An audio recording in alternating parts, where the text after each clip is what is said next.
Hello everyone, welcome back. आज की class में हम लोग हमारे चैप्टर 2 जहाँ पे हम बैंकिंग डिस्कस कर रहे हैं उसके नेक्स्ट टॉपिक को डिस्कस करेंगे। अब तक हम लोगों ने बैंकिंग के चैप्टर में कमर्शियल बैंक्स को डिस्कस किया है।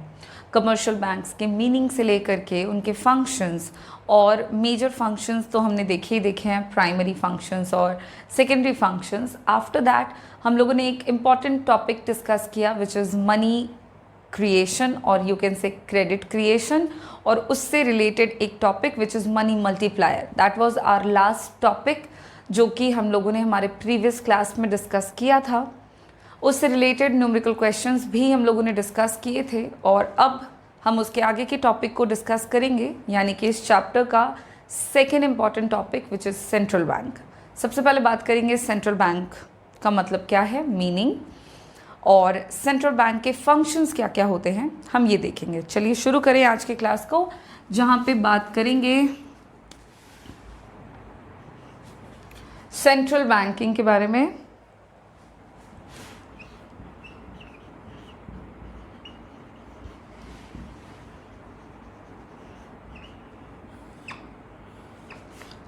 देखो, जैसा कि नाम से पता लग रहा है सेंट्रल बैंक, ठीक है। इसके बारे में सबसे पहले तो आप ये जान लें कि सेंट्रल बैंक जो है it is the apex body. ये आपका एपेक्स बॉडी होता है किसका? तो जितना भी बैंकिंग सिस्टम है, जितना भी फाइनेंशियल स्ट्रक्चर है, मॉनेटरी स्ट्रक्चर किसी भी इकोनॉमी का जितना भी होता है, उसके एपेक्स बॉडी को banking system and monetary structure, basically money related जितने भी इंस्टीट्यूशंस हैं, जो भी काम कर रहे हैं, उन सब का ये एक एपेक्स बॉडी है। एपेक्स बॉडी का मतलब हो गया सुप्रीम बॉडी, सबसे हाईएस्ट पोजीशन अगर हम बैंकिंग सिस्टम या through out the monetary structure जो कि किसी भी एक कंट्री में पाया जाता है, अगर उसके सबसे सुप्रीम बॉडी की हम बात कर रहे हैं तो वही होता है सेंट्रल बैंक किसी भी देश में, जो कि तमाम बैंकिंग सिस्टम को, तमाम मॉनेटरी सिस्टम को क्या करता है? तो सबसे पहले तो कंट्रोल करता है, ऑपरेट करता है। It controls, operates, regulates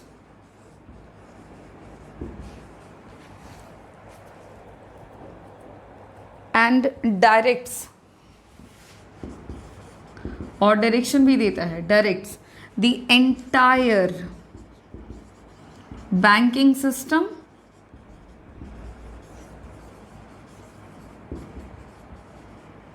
of the country. Overall पूरे कंट्री का जो भी मॉनेटरी सिस्टम है, जो भी बैंकिंग सिस्टम है, उसको ओवरऑल में रेगुलेट करने का, कंट्रोल करने का, ऑपरेट करने का और डायरेक्ट करने का काम जो है वो यही एपेक्स बॉडी करता है, जिसको हम सेंट्रल बैंक के नाम से जानते हैं। ये जो सेंट्रल बैंकिंग है ये हर कंट्री में अलग अलग होता है, ठीक है, बट सेंट्रल बैंक जो है अपने अपने देश का होता है, अपनी अपनी इकोनॉमी का होता है, और इसके नाम अलग अलग हो सकते हैं। डिफरेंट कंट्रीज़ में सेंट्रल बैंक के नाम अलग अलग हो सकते हैं। जैसे कि अगर हम सबसे पहले तो बात कर लेते हैं इंडियन इकोनॉमी के केस में।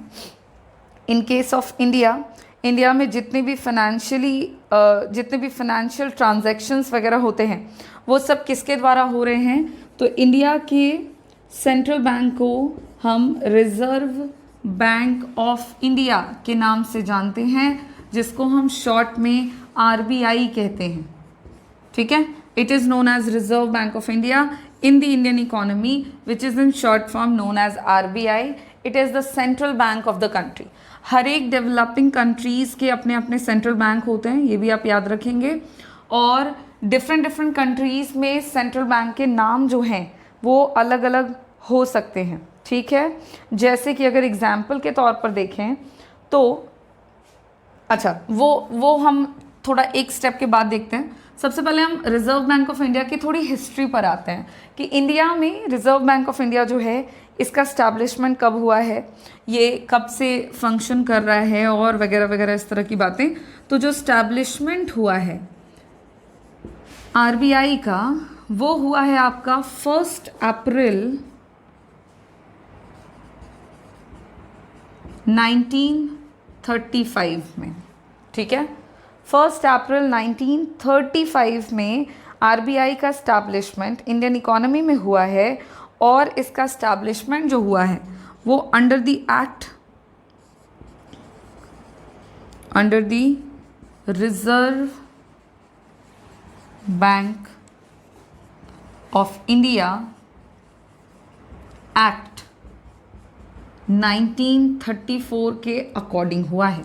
कानून भारत में चलता बनाया गया है, पास हुआ था, जिसका नाम था reserve Bank of India act, जो कि 1934 में पास हुआ था। और इसी एक्ट के तहत आरबीआई का स्टैब्लिशमेंट 1 अप्रैल 1935 को किया गया है, और ये इंडियन इकोनॉमी के all the banking system, all the monetary structure का एपेक्स बॉडी है, जो कि तमाम बैंकिंग सिस्टम को और मॉनेटरी स्ट्रक्चर को कंट्रोल करता है, ऑपरेट करता है, रेगुलेट करता है और डायरेक्ट करता है। ठीक है, अब आते हैं उस पॉइंट पे जो मैं बता रही थी कि सेंट्रल बैंक्स जो होते हैं उनको अलग अलग नाम से हम अलग अलग कंट्रीज़ में जान सकते हैं। जैसे कि इंडिया के केस में सेंट्रल बैंक को हम क्या कह रहे हैं, आरबीआई कह रहे हैं।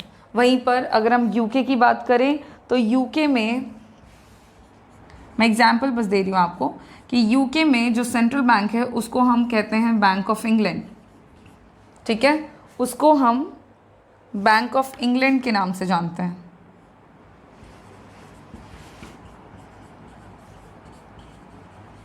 ठीक उसी तरह से अगर आप बात करोगे कि यूएसए में भी सेंट्रल बैंक है, जैसा कि मैंने बताया हर कंट्री में अपना अपना सेंट्रल बैंक है, तो यूएसए के सेंट्रल बैंक को हम फेडरल रिजर्व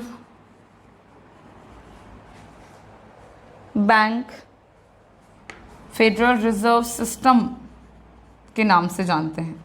तो सेंट्रल बैंकिंग का फंक्शन और उसका काम एक ही होता है हर कंट्री में, बट उसको अलग अलग कंट्रीज़ में अलग अलग नाम से और अलग अलग तरीके से हम जानते हैं। इंडिया में सेंट्रल बैंक का नाम है आरबीआई, और उसी तरह से अलग अलग कंट्री में अलग अलग सेंट्रल बैंक्स आपको देखने को मिलते हैं। तो एक सिंपल सा जो इंट्रोडक्शन है रिजर्व बैंक ऑफ इंडिया का, which is a central bank, वो यही है कि सेंट्रल बैंक आपका वो बैंक होता है, it is the apex body, सबसे सुप्रीम बॉडी जो होता है throughout the banking system, entire the banking system of the country का, उसी को हम सेंट्रल बैंक कहते हैं। Now move on to central bank के फंक्शंस क्या क्या होते हैं मेन। उस फंक्शंस को हम समझते हुए इसके बहुत सारे जो एक्ट्स हैं उनको हम क्लियर कर लेंगे, एक्टिविटीज़ हैं उनको हम क्लियर कर लेंगे कि किस किस तरह से सेंट्रल बैंक जो है वो कंट्रोल कर रहा है या रेगुलेट कर रहा है, कैसे करता है आखिर, और क्या पर्पस है। ये सारी बातें हम लोगों को फंक्शंस में समझ में आ जाएंगी। सो नेक्स्ट टॉपिक इज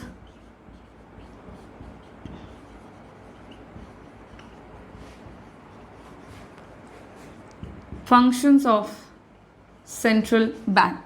हम इंडिया के केस में बात करेंगे। तो जितने भी फंक्शंस हैं इंडियन इकोनॉमी में सेंट्रल बैंकिंग के, उनको हम पहले कुछ पॉइंट्स में कुछ स्ट्रक्चरल फॉर्म में देख लेते हैं, सो दैट कि इजी हो जब हम उसको वन बाय वन करके डिस्कस करेंगे। तो फंक्शंस को हम यहाँ पे कुछ कैटेगरी में कैटेगराइज करें। लाइक सबसे पहला फंक्शन जो है वो है अथॉरिटी ऑफ करेंसी, या कह सकते हैं करेंसी अथॉरिटी। ठीक है, सबसे पहला जो फंक्शन है सेंट्रल बैंक का वो है करेंसी अथॉरिटी। इसको डिटेल में हम डिस्कस करेंगे, फिलहाल बस मैं आपको पहले फंक्शंस बतला देती हूँ, एंड देन उसके अकॉर्डिंग फिर हम लोग आगे का डिस्कशन कंटिन्यू करेंगे। नेक्स्ट है आपका function bankers to the government.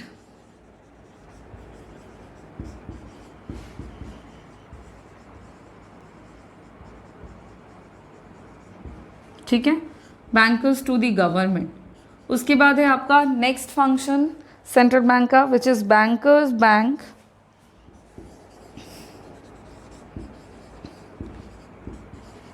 Bankers bank and supervisor. ये बैंकर्स बैंक के तौर पे काम करता है, सुपरवाइज़र के तौर पे काम करता है। क्या मतलब है बैंकर्स बैंक का, या बैंकर टू दी गवर्नमेंट का, या करेंसी अथॉरिटी का, ये सारी बातें हमारे नेक्स्ट में कंटिन्यू करने वाले हैं हम। उसके अलावा controller of money supply and credit, this is also one of the important major function which is controller of money supply and credit. This is the next function of Reserve Bank of India, which is central bank, and the next function is custodian of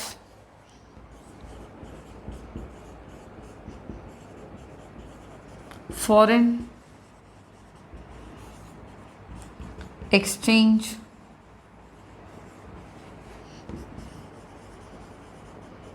reserve. ठीक है, custodian of foreign exchange reserves, ये भी एक important function है जो कि central bank के द्वारा किया जाता है। और इस तरह से फंक्शंस, जितने भी इम्पॉर्टेंट फंक्शंस हैं सेंट्रल बैंक के, उनको हम लोगों ने इस तरह से 5 पॉइंट्स में कैटेगराइज किया है। और अब वन बाय वन करके बात करेंगे सबसे पहले फंक्शन से, जो कि है करेंसी अथॉरिटी। देखो नाम से पता लगेगा, करेंसी अथॉरिटी, जिसको हम बैंक ऑफ इशू के नाम से भी जानते हैं। Bank of issue. अब ये क्या है बैंक ऑफ इशू या करेंसी अथॉरिटी? तो चलिए ज़रा डिटेल में इसके बारे में बात कर लें। ये 5 पॉइंट्स आप नोट कर सकते हैं सो दैट कि आगे आपको समझ में आ जाए कि हम क्या पढ़ जो रहे हैं वो कैसे हम पॉइंट बाय पॉइंट पढ़ते जा रहे हैं। बिकॉज अब जब डिटेल में बात करेंगे तो इसके अंदर हमने बहुत सारी बातें करनी है।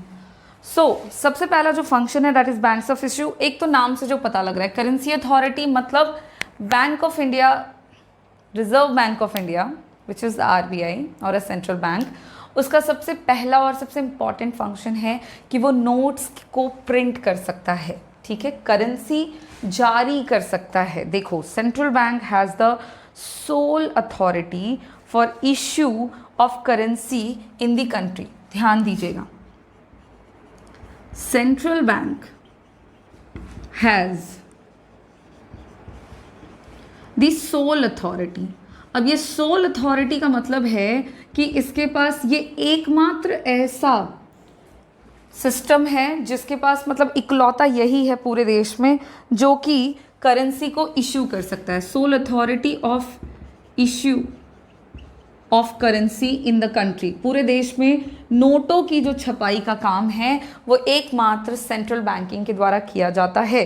इसके अलावा कोई भी दूसरी ऐसी सुप्रीम बॉडी नहीं है, या दूसरी कोई भी ऐसी बॉडी नहीं है जिसके परमिशन से या जो कि नोट जारी कर सकता है। तो ये एक इम्पॉर्टेंट फंक्शन है जो कि सेंट्रल बैंक करता है, और इसी को हम करेंसी अथॉरिटी के नाम से जानते हैं। RBI जो है उसके पास सोल राइट होता है कि वो इशू कर सकता है पेपर करेंसी नोट्स को। और इसमें आप ध्यान देना कि कौन कौन से नोट को। सेंट्रल बैंक मीन्स RBI, इसके पास सोल अथॉरिटी है, it has the sole right to issue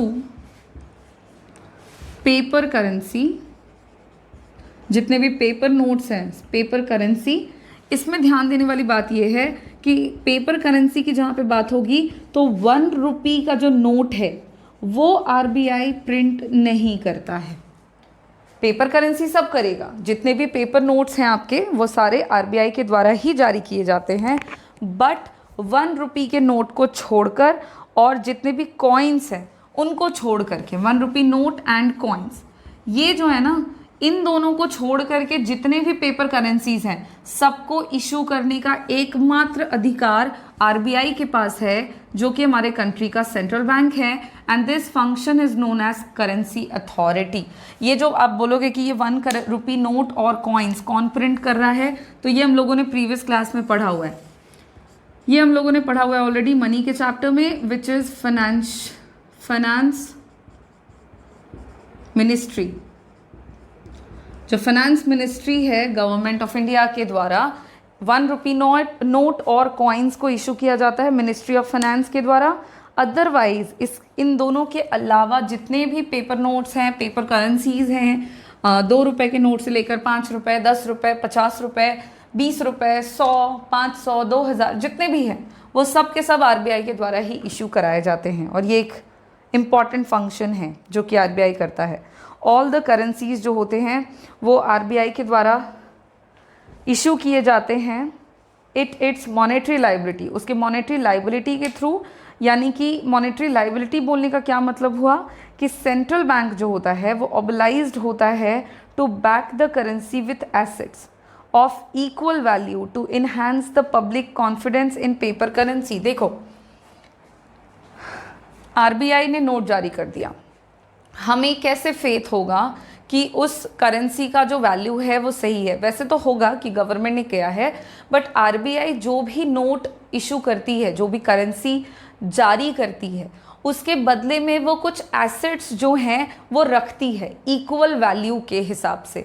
तो जितना भी नोट उसने जारी किया, प्रिंट किया, उसके इक्वल अमाउंट का कुछ करेंसी जो होगा वो सरकार के पास, वो आरबीआई जो है वो अपने पास एज रिजर्व रखती है, उसके बदले में वो उतने नोटों को छापती है। और इस वजह से पेपर करेंसीज वगैरह जो है वो सर्कुलेशन में रहते हैं और पब्लिक का कॉन्फिडेंस होता है पेपर मनी पर। ठीक है, तो ये जो फंक्शन है इसी को हम करेंसी अथॉरिटी कहते हैं। और अगर हम बात करें कि एडवांटेजेस क्या हैं, ये सोल अथॉरिटी जो मिला हुआ है नोट इशू विथ आरबीआई को, then what are the advantages, क्या फ़ायदा है? अगर आरबीआई के अलावा और भी लोग इसको प्रिंट करते तो उससे क्या नुकसान है? सिर्फ आरबीआई को जो सोल राइट मिला हुआ है, जो सोल अथॉरिटी मिली हुई है, इसका एडवांटेज क्या है? What are the advantages of sole right of note issue? Notes को इशू करने का जो सोल राइट है उसके एडवांटेजेस क्या हैं? तो उसको ज़रा पॉइंट वाइज हम देखते हैं कि इसके फ़ायदे हम लोगों को क्या क्या मिलेंगे। सबसे पहला फ़ायदा है it leads to uniformity in note circulation. Uniformity in note circulation. देखो, पूरे इकोनॉमी का जो सिस्टम है वो बहुत बड़ा है, ठीक है, इसमें बहुत सारे काम होते रहते हैं और हर एक ट्रांजैक्शन, हर एक काम पैसे के साथ हो रहा है, जो कि हम लोगों ने देखा हुआ है मनी के चैप्टर में कि मनी बहुत इंपॉर्टेंट है, उसके बहुत सारे मेजर फंक्शंस हैं और बिना मनी के अब प्रेजेंट टाइम पे तो हम कोई काम नहीं कर सकते। और वही जो इम्पॉर्टेंट मनी है, पेपर नोट्स है, पेपर करेंसी है, वो इकलौता एकमात्र आरबीआई है जो प्रिंट कर सकता है। इसका फ़ायदा ये है कि जो नोट का सर्कुलेशन है पूरी इकोनॉमी में, इससे एक यूनिफॉर्मिटी मेंटेन होती है जब तक ये सिर्फ आरबीआई के हाथों में है। अगर नोट करेंसीज जो है उनके इशू का राइट किसी और को दे दिया जाता है तो उससे एक यूनिफॉर्मिटी जो है वो ख़त्म हो जाएगी, जिसकी वजह से जो इकोनॉमिक सिस्टम है, जो इकोनॉमिक एक्टिविटीज़ हैं, वो बहुत गड़बड़ होने लग सकते हैं। ठीक है, तो एकमात्र राइट इसको दिया हुआ है सो दैट कि एक यूनिफॉर्मिटी, एक समरूपता, समानता इसको हिंदी में कहेंगे, एक मेंटेन होता है नोट सर्कुलेशन के सिस्टम में। तो ये एक पहला एडवांटेज है।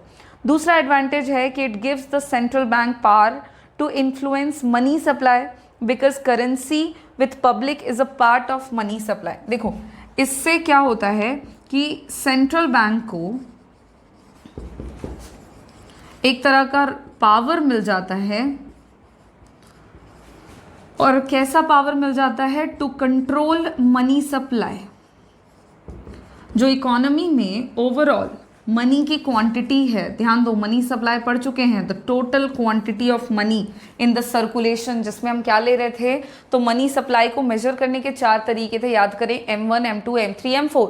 तो मनी सप्लाई को सिंपल सेंस में बोलें, so the total amount of money in the circulation of an economy is known as money supply. और वो कंट्रोल करने का जो अधिकार है, जो शक्ति है, वो कहीं ना कहीं सेंट्रल बैंक को मिल जाती है तब जब ये इकलौता एकमात्र ऐसा एंटिटी हो जो कि नोट को इशू कर सकता है।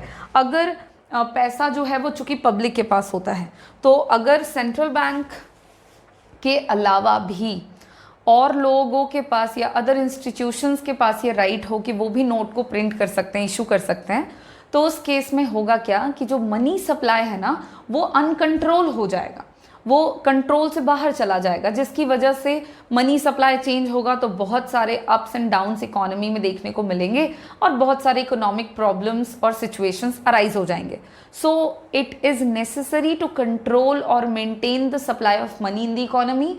और मनी सप्लाई को कंट्रोल तभी किया जाएगा जब नोट इशू का राइट सिर्फ और सिर्फ एक के हाथ में हो और वो एक सेंट्रल बैंक हो सकता है। तो सेंट्रल बैंक को इकलौता ये अथॉरिटी मिलने का फ़ायदा ये होता है कि देश में मनी सप्लाई को हम आसानी से कंट्रोल करके रख सकते हैं, हम एज एन सेंट्रल बैंक रख सकती है। उसके अलावा नेक्स्ट एडवांटेज है, it enables the government to have supervision and control over the central bank with respect to issue of notes. ये जो इकलौता राइट है, इससे इट इनेबल्स द गवर्नमेंट, ये सरकार को भी इसके योग्य बनाता है। It enables the government to have supervision, to have supervision and control over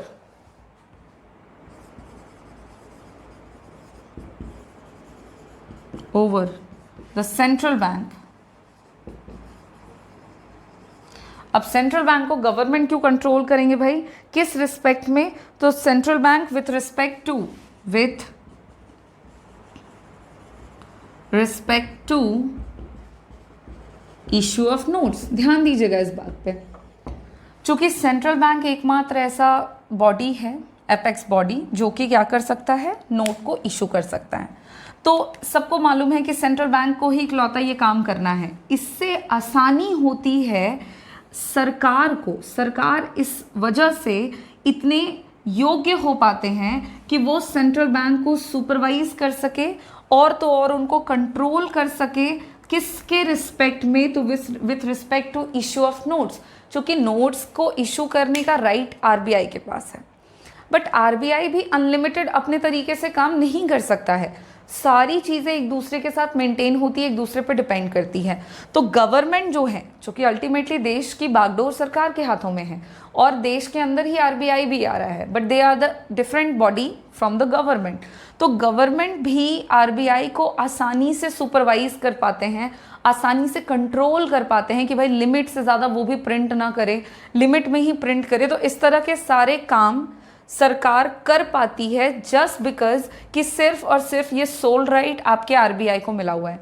अगर नोट करेंसीज, जो प्रिंट करेंसीज का इशू करने का जो राइट है वो आरबीआई के अलावा अदर बॉडीज़ को भी होता, तो गवर्नमेंट के लिए भी ये थोड़ा मुश्किल हो जाता कि वो सारे के सारे जितने भी आपके इस तरह के इंस्टीट्यूशंस हैं, बॉडीज़ हैं, उनको वो रेगुलेट कर सके, उनको वो सुपरवाइज कर सके। क्योंकि एक ही के हाथ में है तो एक को मैनेज करना कंपैरेटिवली आसान है, उनको कंट्रोल करना कंपैरेटिवली आसान है। तो गवर्नमेंट के लिए भी काफ़ी सुविधा हो जाती है कि वो नोट इशू के मामले में सेंट्रल बैंक को रेगुलेट कर सके, टाइम टू टाइम उसको सुपरविजन दे सके और इस तरह से वो देश में मनी सप्लाई की क्वांटिटी को भी मेंटेन करने में कहीं ना कहीं मदद कर सके। इसके अलावा और भी एडवांटेजेस हैं, जैसे कि it ensures public faith in the currency system.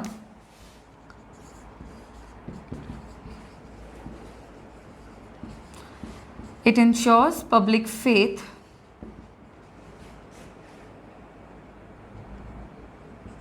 In the currency system. देखिए, आरबीआई चूंकि एक सुप्रीम बॉडी है, जितने भी बैंकिंग सिस्टम है, जितने भी मॉनेटरी स्ट्रक्चर्स हैं, उन सबका एक सुप्रीम बॉडी है सेंट्रल बैंक आरबीआई। और आरबीआई के द्वारा ये काम किया जाना, that is issue of notes, ये कहीं ना कहीं पब्लिक फेथ को भी बढ़ाता है। लोगों का जो भरोसा है वो होता है कि यस, आरबीआई के द्वारा नोट जारी किया गया है तो नोट बिल्कुल ऑथेंटिक है, सही है, उसका जितना वैल्यू नोट, पेपर नोट पे अगर 100 रुपये लिखा हुआ है तो उसके 100 रुपये का वैल्यू 100 रुपये है। अगर मैं किसी से कुछ परचेज कर रही हूँ और मुझे उसको 100 रुपये पे करने हैं, तो मैंने 100 रुपये का अगर उसको नोट दिया है तो वो बंदा उस 100 रुपये के नोट को खुशी खुशी इसलिए ले रहा है बिकॉज वो नोट मैंने दिया है, नहीं, वो नोट आरबीआई ने उसको आरबीआई ने प्रिंट किया है, उसमें आरबीआई के मुहर है, आरबीआई के गवर्नर के सिग्नेचर्स हैं, मतलब एक अथॉरिटी है कि इस नोट को जारी किया गया आरबीआई के द्वारा। तुम किसी भी दूसरे इंस्टीट्यूशंस के द्वारा मान लो कि नोट प्रिंट करा दिया जाता है, ये बच्चों का चिल्ड्रन बैंक वाला जो नोट आता है, वो क्यों नहीं लोग उसको ले लेते हैं, उस पर क्यों नहीं फेथ है? बिकॉज वो फेक है, बिकॉज वो फेक है। अगर आप इसको आप ऐसे समझो कि अगर आप किसी एक पर्टिकुलर पर्सन के साथ ट्रांजैक्शन कर रहे हैं, तो कोई सामने वाला व्यक्ति या आप खुद किसी के साथ ट्रांजैक्शन कर रहे हैं और आपको कोई पैसे रिसीव आपको करने हैं, तो आप पेपर नोट्स को रिसीव इसलिए नहीं कर रहे हैं कि सामने वाला आपको दे रहा है, आप नोट को चेक करते हो, ये देखते हो कि वो नोट असली है नकली है। असली है मतलब क्या उसको आरबीआई ने जारी किया है, आरबीआई ने इशू किया है, क्या उसमें वो सारे आपको साइन मिल रहे हैं जो आरबीआई के द्वारा प्रिंट किए गए नोट्स में मिलते हैं। अगर यस तो आप उसको अच्छे से एक्सेप्ट कर लेते हैं खुशी खुशी, अगर नहीं तो आप उसको एक्सेप्ट नहीं करते हैं। तो कहीं ना कहीं एक जो पब्लिक फेथ है, एक जो लोगों का भरोसा है, वो आपको देखने को मिल जाता है करेंसी सिस्टम में, जस्ट बिकॉज कि वो आरबीआई के द्वारा इशू किया गया है। अगर ऐसा नहीं हो तो फिर हम उस पर फेथ नहीं करेंगे एज पब्लिक। तो ये भी एक फ़ायदा है। उसके अलावा it helps in stabilization of internal and external value of currency.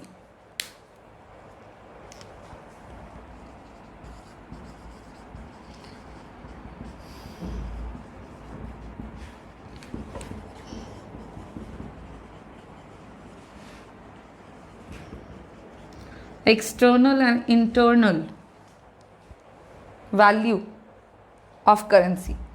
देखिए, करेंसी का जो वैल्यू देश के अंदर है और जो वैल्यू देश के बाहर है, यानी कि अदर कंट्रीज़ में, तो वो जो वैल्यू है इंटरनल और एक्सटर्नल, उसको भी कहीं ना कहीं स्टेबलाइज करने में, उसको भी कहीं ना कहीं स्थिर रखने में, स्थिरता बनाए रखने में हेल्प मिलती है अगर वो नोट आरबीआई के द्वारा जारी किया गया है। तो अगर ऐसा ना हो तो फिर वो स्टेबलाइजेशन में थोड़ी दिक्कत आती है, क्योंकि फेथ की जहाँ पे हम बात करते हैं तो फेथ हमें एक ट्रस्टेड बॉडी पे होता है, और सेंट्रल बैंक से ज़्यादा बड़ा ट्रस्टेड बॉडी कोई है ही नहीं through out the monetary system, monetary structure, because it is the apex body. तो अकॉर्डिंगली जो स्टेबलाइजेशन है, स्थिरता है, वो भी मेंटेन करने में काफ़ी हद तक मदद मिल जाती है इन केस ऑफ अगर सोल अथॉरिटी आरबीआई को मिला हुआ है। तो अगर ऐसा नहीं होता तो फिर इंटरनल और एक्सटर्नल वैल्यूज़ बहुत डिफ़र करते, क्योंकि क्वांटिटी जो होती मनी की वो बहुत डिफ़र कर जाती, अकॉर्डिंगली उसका वैल्यू बहुत डिफ़र करता, तो बहुत मुश्किल हो जाती उसके वैल्यूज़ के बीच में स्टेबलाइजेशन मेंटेन करने में। तो ये कुछ एडवांटेजेस हैं जो कि आपको देखने को मिलते हैं तब जब ये सोल राइट आरबीआई को मिला हुआ है। What is the sole right? To issue of notes to currency authority. और ये एक सबसे इम्पॉर्टेंट फंक्शन है आरबीआई का, central bank of the country का। पहला फंक्शन हम लोगों ने यहाँ पे आज फिनिश कर लिया है आरबीआई का। ठीक इसी तरह से और भी फंक्शंस हैं, मैंने अभी आपको स्ट्रक्चर फॉर्म में बताया है, तो वन बाय वन करके हम उन तमाम फंक्शंस को हमारे आने वाले क्लासेस में फिनिश कर लेंगे। आज के क्लास को हम आरबीआई, सेंट्रल बैंक के मीनिंग, आरबीआई की थोड़ी बहुत हिस्ट्री और आरबीआई के फंक्शंस पहले फंक्शन के साथ फिनिश करेंगे। इसके आगे के फंक्शंस को हम हमारे नेक्स्ट क्लास में डिस्कस करेंगे। Thank you.